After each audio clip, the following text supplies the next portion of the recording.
হরে কৃষ্ণ। তো আজকে তো একাদশী, আমি তো খাবো না। তা ছেলে মেয়ে, ওর বাবা, আমার শাশুড়ি ওরা খাবে। তো ওদের জন্য রান্না করছি।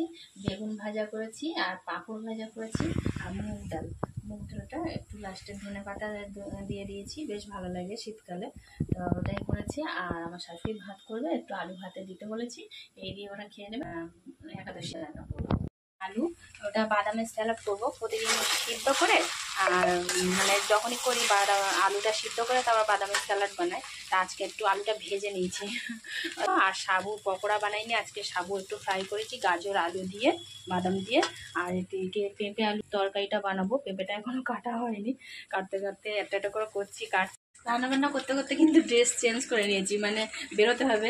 আর আমার তো না বেরোলে তো হবেই না, মানে যাই করো বাইরের কাজ তো করতেই হবে, ঘরের কাজ যতই করো। তো সেই জন্য তাড়াহুড়ো করে